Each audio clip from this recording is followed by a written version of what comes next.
Hey everybody, my name's Alex and this is Bento Radio. Now, before we get started, I wanted to go over the usual stuff, which is if you really like the show, be sure to subscribe to it wherever you're watching it or listening to it.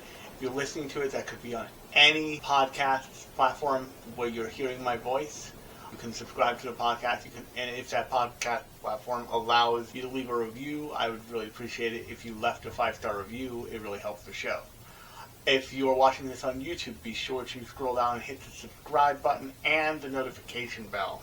That way you'll be subscribed and you'll know when new episodes drop, which, if you're curious, are every Thursday around 7 p.m. That's not a hard thing, but I try to keep it there pretty consistently. I think I've only ever dipped once when I wasn't full on a break, and that was 2 weeks ago when every single thing in my studio was fighting me with everything it had, and as a result I was a half hour late. But around 7 p.m. on Thursdays, Eastern Standard Time, based on where I am literally recording this.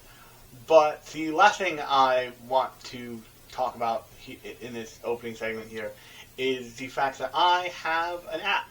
And you can go check it out right now if you have a iOS device. I think it's best for iPhone. That's what I made it specifically for, but you can get it on iPhone and iPad. I don't think it really fits on a desktop situation. And it is all about being a more active watcher of the thing we all love, anime. And the way that is, it's less of a checklist, the way so many things like Kitsu or My Anime List or AniList are. Now, so those aren't great services if that's what you want out of those services. But it's more of a, it has the checklist element, but it goes beyond that. And it lets you take notes on every single episode you watch. It has production information on all the shows you're watching or could want to watch. And it is my idea of what I would want out of a kind of critical thinking toolbox for anime. So if that sounds at all interesting to you, go to this show's site, which is bento-box.ghost.io, where you'll find, hopefully, a post for this episode, if I get around to it, and a post for last week's episode, which I still need to do.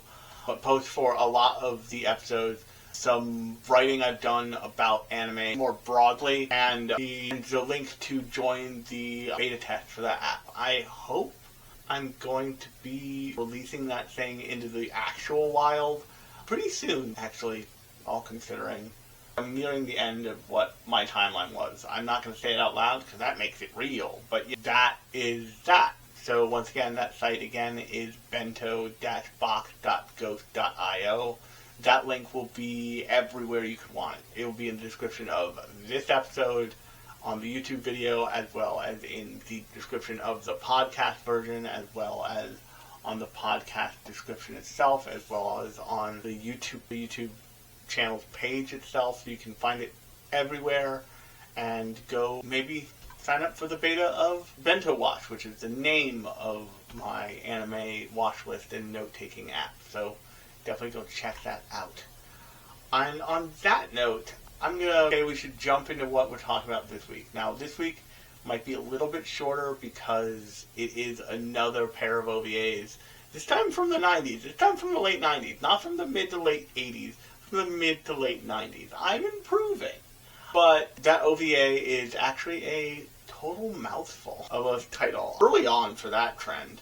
And it's called Yokohama Shopping Trip Log. So without further ado, I'm going to throw it over to I. Take it away, I.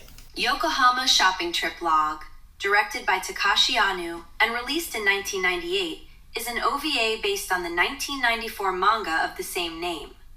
It follows Alpha, an android who runs a small cafe in the Japanese countryside, and depicts her experiences and encounters in a world where a large-scale ecological disaster has significantly reduced human civilization. Now with that out of the way, I did this in the last episode as well, but I want to rehash it here because I think it's useful, because the amount of time that separates Twilight Q from Yokohama Shopping Trip Log is more than 10 years. Because Twilight Q, I believe, came out in the mid to late 80s. This show comes out in the mid to late 90s. So it's a very different environment. It's not a different medium quite yet, because I think we're still on, I don't think we're full on, I think Laserdisc was a thing, but I don't think the DVDs are fully a thing by 1989. But by 1998. I could be horribly wrong. I probably am. But VHS players are still a thing that's around in the world by this point. You can still get a VHS player. They're probably cheaper. You can still get VHSs. You can still rent them from video stores at this point. It's DVD and Blu-ray and digital waves are coming, but they're certainly not fully established here yet. And the thing I probably alluded to in the last episode, but I'm not sure if I really stuck the landing on, is that the OVA boom was facilitated by the VHS era. And actually there's a great conversation all about this in this week's Quest for the Best, which is a anime podcast by Jeff Sue of Mother's Basement, Miles, formerly of Crunchyroll, now of, I believe, Anime by the Numbers, and the last host name, Tristan from Glass Reflection.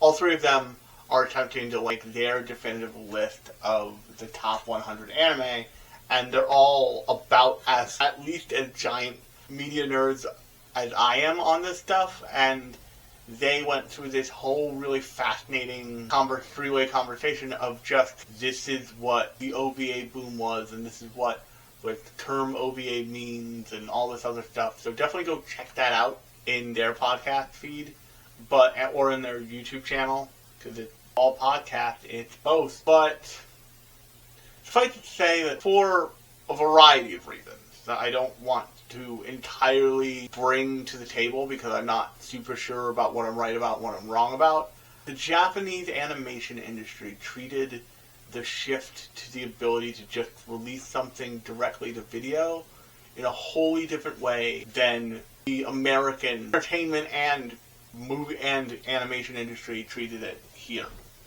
And that was, in America, when you think about direct-to-video animation, aka an American OVA, there are things that were not good enough to go on TV or more likely be released in theaters.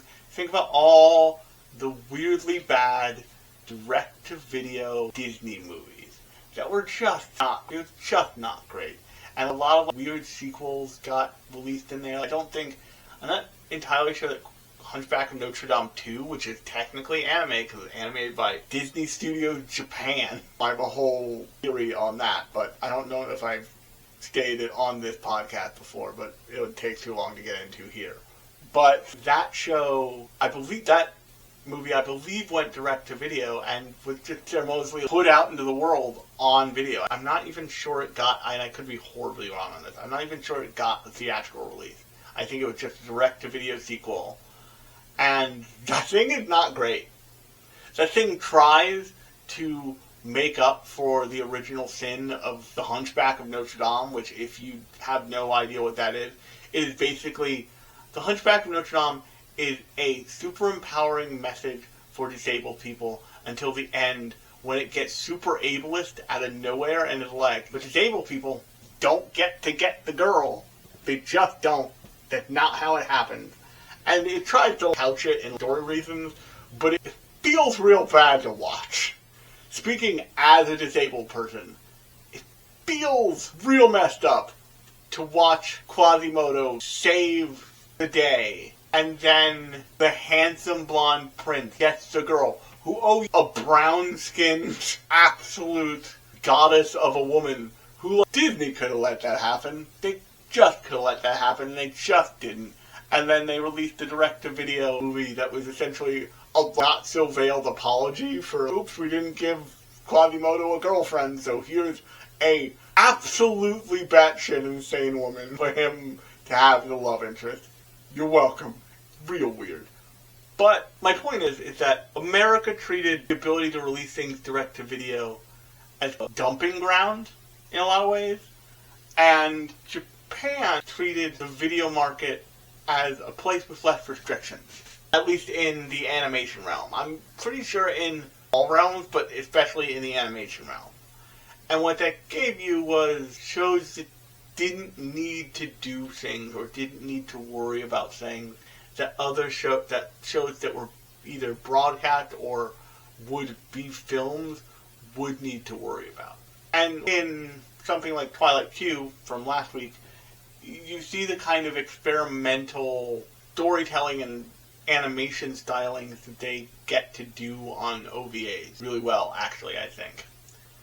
And in Yokohama Shopping Trip Log, what you get is a kind of almost genre-perfect iyashikei show. If you don't know anything about iyashikei, it's a genre of anime that is essentially just meant to be calming.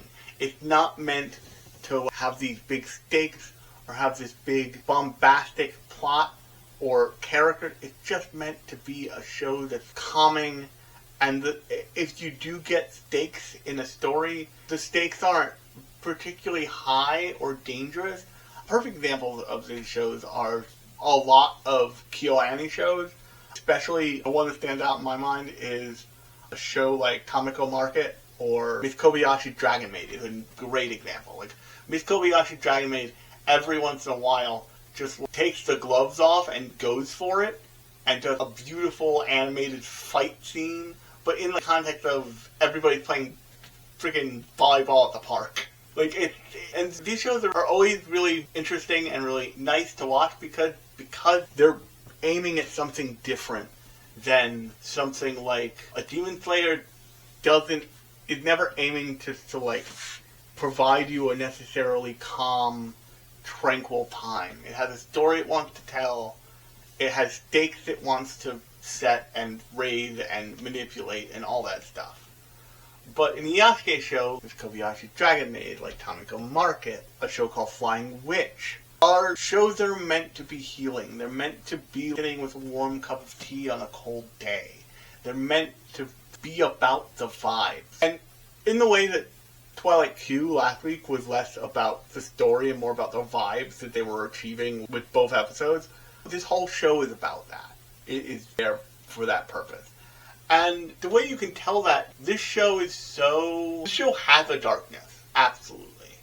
And I'll leave a link in the description of the episode so you can go watch it, because it's actually available on YouTube. So if you're watching this on YouTube, you can search Yokohama Shopping Trip Log, and you might just come up with the first episode and the second episode. It's pretty easy to watch, and it's even easier to watch than Twilight Q, which is great, honestly. And it's free, so. And I think you can also find its sequel, which is a show called Quiet Mountain, which is its sequel series is Quiet Mountain Cabin, and that's also 2 episodes. But the show follows a character named Alpha, which we'll get to her name in a minute, and she runs this quiet cafe. And if you're not paying attention, it's a quiet cafe out in the boonies, and her nearest neighbor is a good bit away, and this old guy who runs a gas station and garage that never seems to have any customers. And the show does a good job of setting you up to think that, because it shows her driving into town, quote unquote, going shopping and being amongst people and all this other stuff. And then she drives back out and she attends to this cafe that chronically has no customers, it seems like. But I can't remember if it's the beginning of the show or the end of the show. The show builds the beans. At the beginning of the episode or the end of the episode, but the show spills the beans eventually. It says, this is taking place in the world that is post-apocalyptic. So when you watch the opening of the sequence where she's driving her little hilariously yellow Vespa-style scooter down the road, and she comes across a road that's washed out, but it's more than washed out. It's been washed out for a couple years, at least. And they just show her sitting on her scooter, looking out over it, and then they cut away from it. And you're not sure what that is. But then, once you hear the explanation, definitely at the end of both episodes, it all starts to fit together. And here's where I want to pause, and I want to go back to something I talked in the Twilight Q episode. These episodes of my show really marry hand in hand. I came up with the idea to do both at the same time. But when I'm talking about Twilight Q, I was talking about the idea that the uneasiness in both episodes of Twilight Q, even though they're not related at all, feels like an uneasiness that was drifting across Japan because the party was about to end.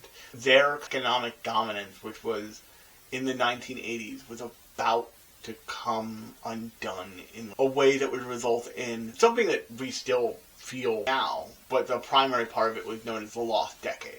And by 1998, you're fully in it. The Japan of 1980s and Japan of the 1990s are so similar in some ways, but different in other, but majorly different in more ways because of the kind of financial schism and almost collapse of the entire thing. Even now, going to Japan, the most expensive thing you're going to have to do are your hotel rooms if you don't do them right, and your plane ticket. Part of the reason why everybody likes it is part of the reason why so many people like it. It's not just because of the kind of politeness and all the things about Japan that people love, but because it's just cheap. It's a cheap vacation. I've told the story to friends. I avoid telling it to family because it's an insane story, and I was super drunk. I was probably the drunkest I've ever been in Tokyo, and I was wandering through Kabukicho because I got super drunk in Golden Gai. I do too. Fair warning, if you ever go to Golden Gai, almost nobody has food in that place. Like, eat before you go. Ask if they have food at the bars because you're gonna need it. If you're gonna drink your way through Golden Gai, you will be pissed drunk if you don't eat. Especially with their love of whiskey highballs in that country. But suffice to say, I was a little drunk. Once again. I was probably the most drunk I've ever been, ever. And I was looking for a good time. I was looking for a club. And I went to the information booth. And in my inebriated, bad, pseudo-Japanese, all of them looked at me like, we can't help this motherfucker. We can't help this guy. But we don't want to leave him just with nothing. So they handed me over to a Nigerian street tout, who I had seen earlier on in my trip. That means that this guy was preying on people for a while. And he took me to what they call in Japan a girls' bar, but it's essentially a strip club without the poles, where they proceeded to get me more liquored up and just start milking me. Just start draining the wallet. Like, I was still sober enough at a point to be like, I'm really drunk, and I have an awareness of what this is. Like, I've heard about these places. I'm not a moron. I'm also just generally, I have a knowledge that's valuable to me in situations like that. I'm just like, this party isn't a party anymore. It needs to stop. And so I just politely was like, I want to go. I'm done. I got up, I settled my bill, which an entire bottle of champagne, and actually I think a bottle and a half of champagne.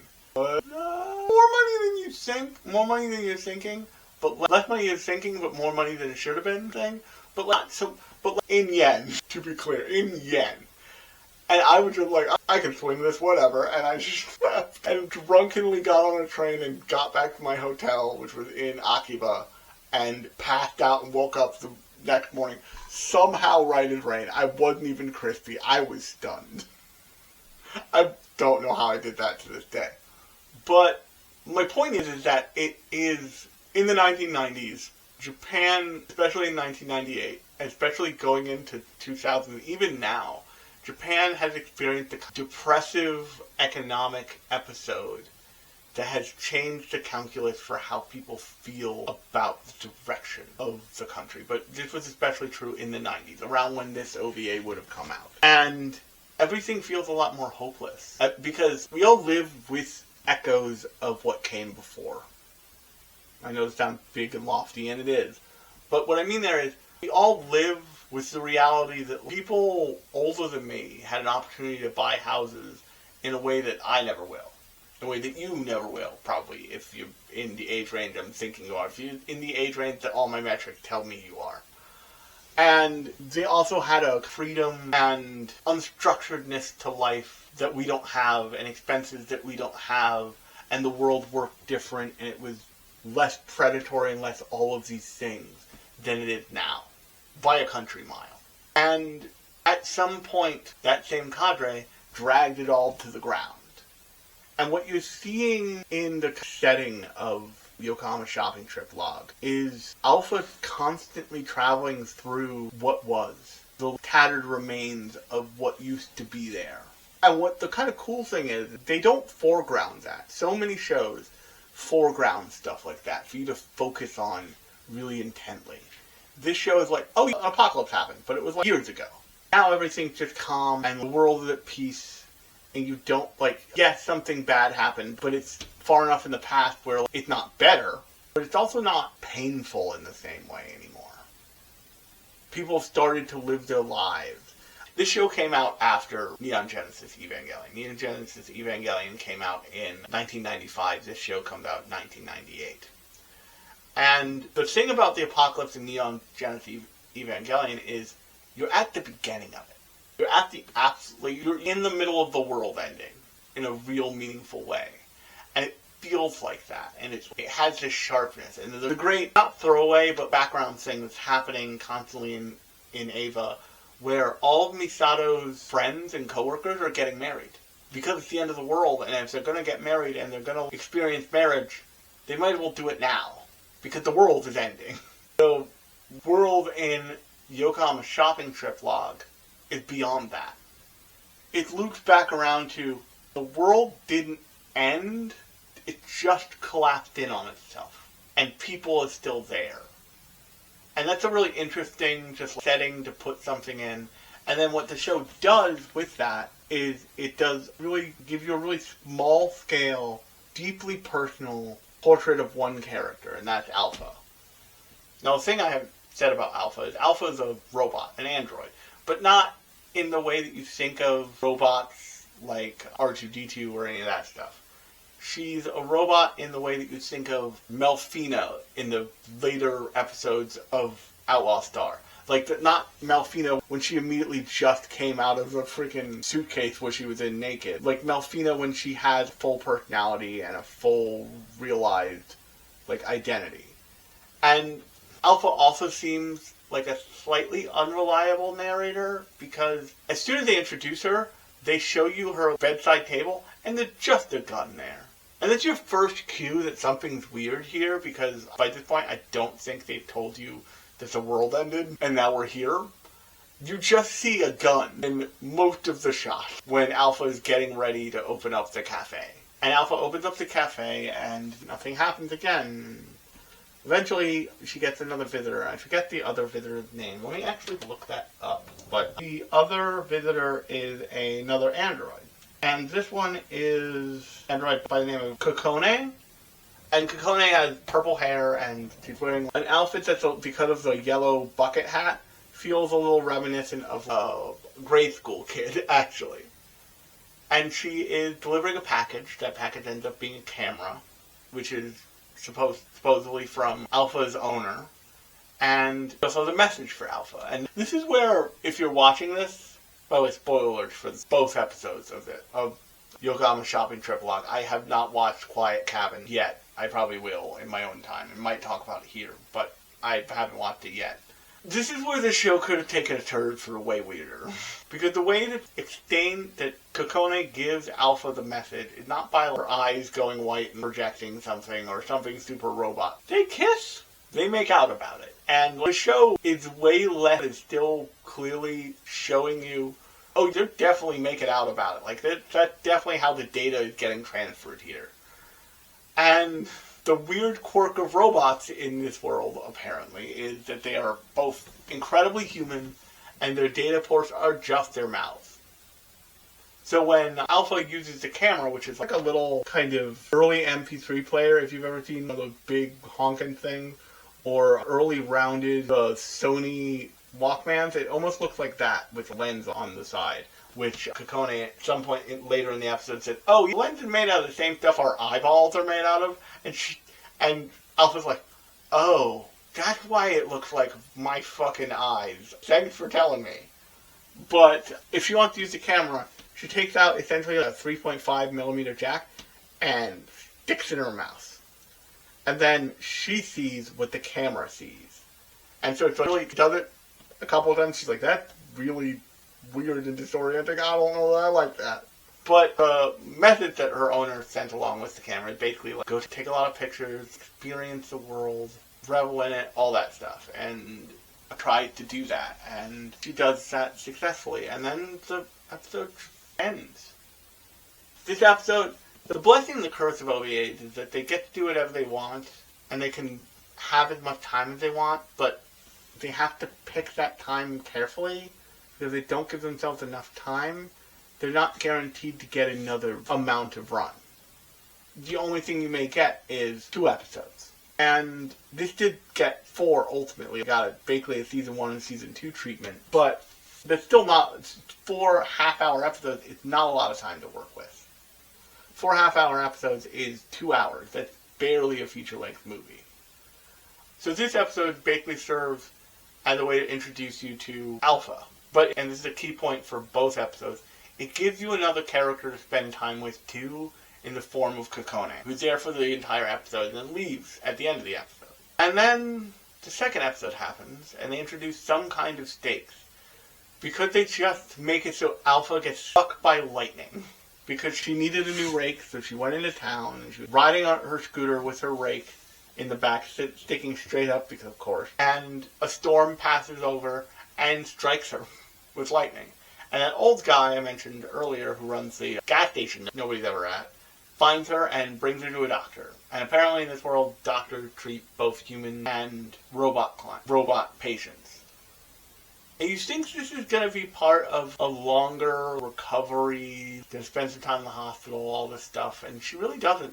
They do some interesting robot stuff with skin grafting, and they do a really interesting little weird thing with her hair, because she has so much electricity inside of her now that her hair is permanently frizzed for like a week. Then they just move on.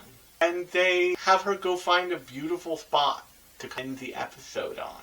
And that's it's a really interesting, bizarre idea, because, like I said, these shows are, this, like Twilight Q before, and a lot of OVAs, what is so much more focused on the vibes it's putting out than even its own story. It's such an iyashikei story that it goes out of its way not to have any serious conflict that feels risky or dangerous in any way. Sorry, that was a smart assistant in my studio. But to feel dangerous or risky in any way, for any length of time. Longer than she gets hit by lightning, found by somebody, and then she's better.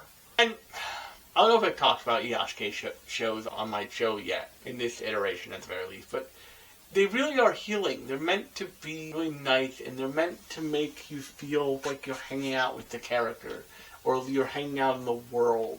And the impressive thing about this show is that it does that with 2 episodes. I'm sure the reason it got the next 2 episodes is it does that with 2 episodes. And actually, interestingly enough, the director for this show, whose name I don't remember, shame on me, worked up until this point, and then did nothing. Like, he's not making modern shows, from what I can tell. And I think it's interesting that this thing is such a time capsule of the conditions of the universe in which it was made. Because it's a show where the world has ended, but everything's soft, nothing's perfect, but everything's pleasant, if that makes any sense. And there's some importance to that. So, really cool, vibey things like Case 583 from Twilight Q last week, or really bombastic, artful, cool as hell shows like JJK Season 3 are really important. But the slice of life in the iyashikei genre is a thing that hasn't really been super replicated in other mediums. So if you look at American film, the closest you get, in my estimation, is mumblecore films, and even those don't quite get it perfect. Probably the closest you could get to pure iyashikei experience is a show called Garden State, which is just about living in New Jersey. It's like there's an advancement in technology thing that's happening here. And that is that the OVAs of the OVA boom in the early 80s and mid-80s a lot of them are really fondly remembered, really interesting, and really bombastic, because it was more expensive to put something on tape at that point. You go further into the future, and that gets less expensive. This is 2 years before the year 2000.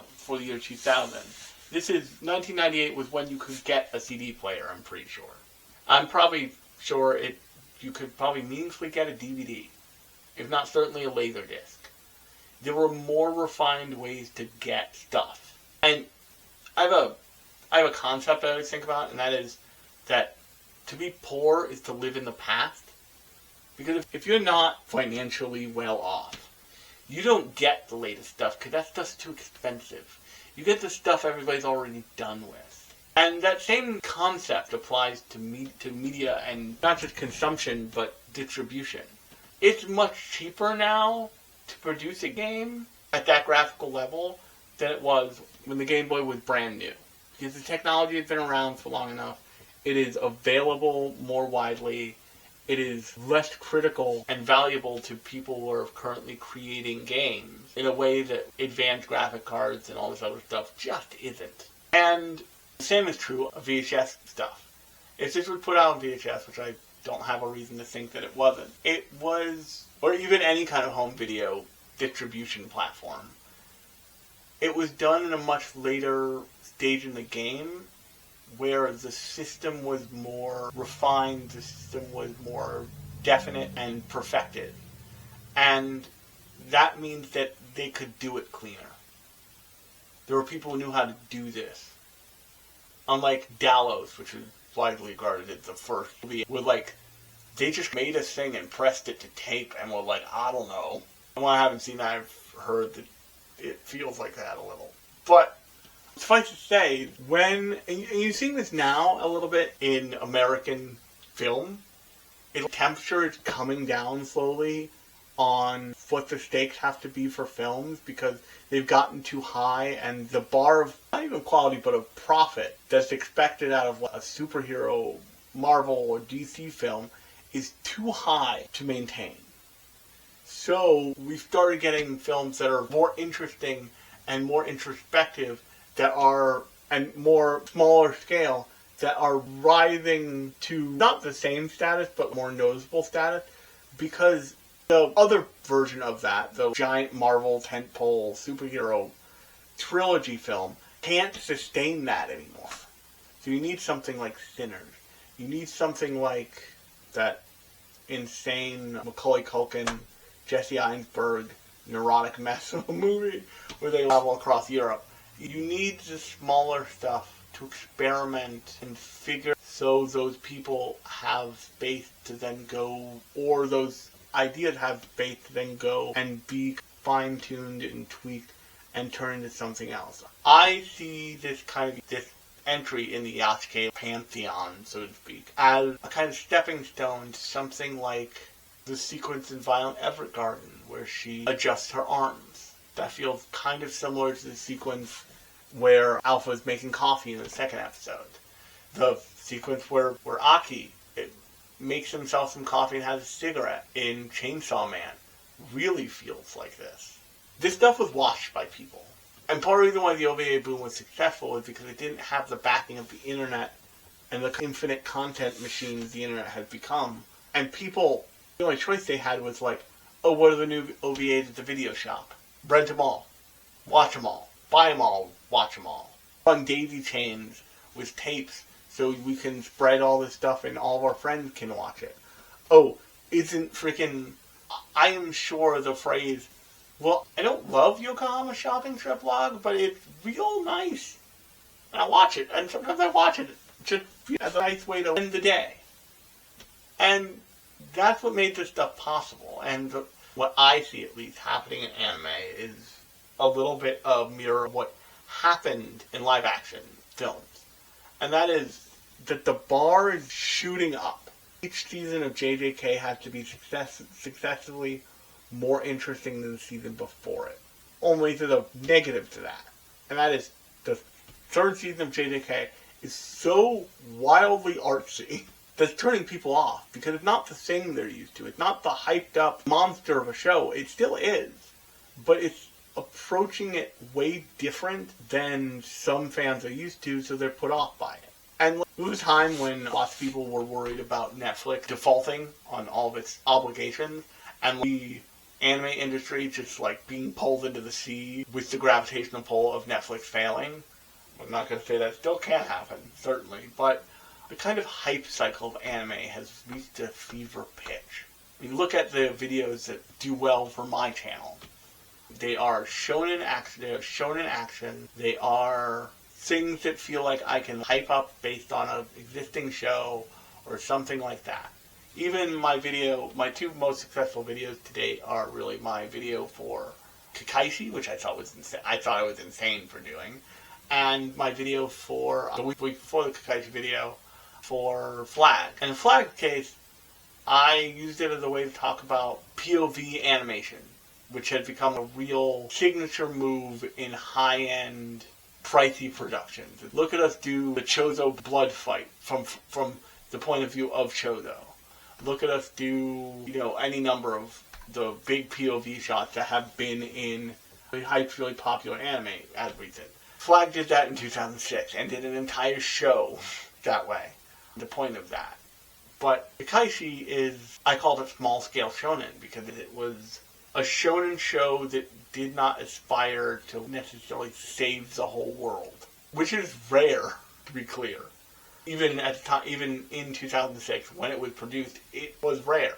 But that show also has a design sense, and it has a style to it that just puts belt to ass in all the right ways. It rules. And now we're in the land of Gear 5 Luffy and all these super hyped, giant tentpole properties, and latest season of How I Got Reincarnated by Bob. The temperature has to come down a little. I think it is gradually. I think it's probably not fast enough, but it's pulling back from the brink gradually because it's not sustainable. And also things like the art, like I said before, the artsiness of JJK have caused a backlash from some fans. They just don't like it because it feels so specifically referential to classic American films, like the Maki Zenin Massacre feeling like the Crazy 88 fight from Kill Bill Volume 1. All kinds of different, the extensive use of rotoscoping, all kinds of different stuff is being done in that show because essentially because they were given enough rope to hang themselves and they built a swing instead, which rules, to be clear. But he said in the very beginning, America took the inception of videotape to be a place where they could put all of their trash, to be a dumping ground for low-level failures of projects that they wanted to make money off of. So they said, oh, we'll just put this on tape and slap the Disney logo on it and somebody will buy it. Whereas Japan, even until now, really, there's still OVA stuff happening now in a real way, but took this as an opportunity to say, we don't have to play by all the structured rules. What does it look like when we just get to go for it? And even if it doesn't feel like it in a way that something like Twilight Q does, or something more bombastic does, or something like an OVA series, I think technically Goku-sen is technically an OVA series. I don't think it was made entirely for TV. Goku-sen is a show about a daughter of a Yakuza mob boss who becomes a high school teacher. Straight up just becomes a high school teacher. It's pretty fun. I might talk about it here at some point, but I probably will, actually.